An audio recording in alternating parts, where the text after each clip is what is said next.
Philippines is Quezon Province!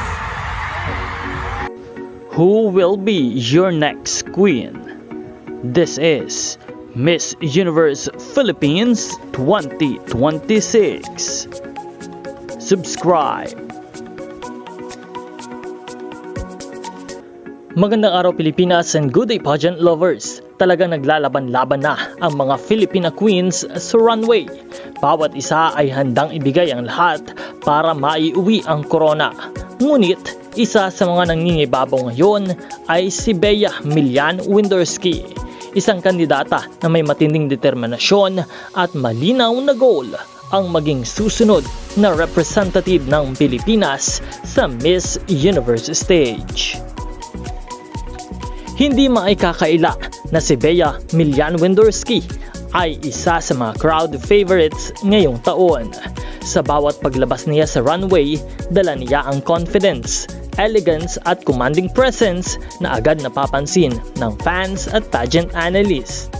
May kakaiba siyang aura, yung tipong hindi mo pwedeng baliwalain.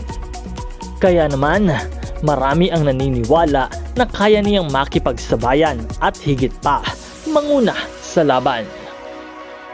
Kung siya ang mapili bilang official delegate ng Philippines, malinaw na handa na siyang sumabak sa mas malaking laban, ang Miss Universe 2026 na gaganapin sa Puerto Rico.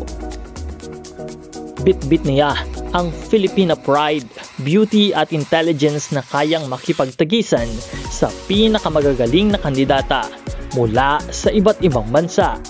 Sa ngayon, napakataas ng kanyang tsansa base sa consistent na malakas na performance, strong stage presence, natural na karisma at solid fan support.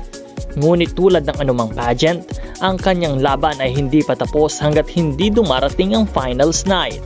Kailangan pa rin ng perfect timing, flawless execution at standout Q&A performance. Makukuha ba niya ang 5th Miss Universe crown para sa Pilipinas? Ito ang tanong ng lahat. Kung mapapanatili ni Bea ang kanyang momentum at maipakita ang kanyang best version sa tamang oras, ay hindi malayong isa o siya ay maging susunod na Filipina na mag-uuwi ng corona. Pero syempre, matindi ang kompetisyon.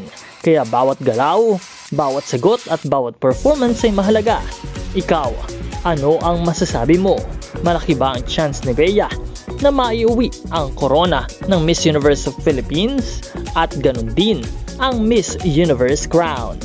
I-comment lamang ang inyong opinion at huwag kalimutan ng mag-subscribe sa channel na ito. Abangan pa ang mas marami pa nating updates, analysis at latest na mga chika sa mundo ng pageantry. Maraming salamat sa panonood at magkita po tayong muli sa susunod na video. Maraming salamat din sa iyong pag-subscribe.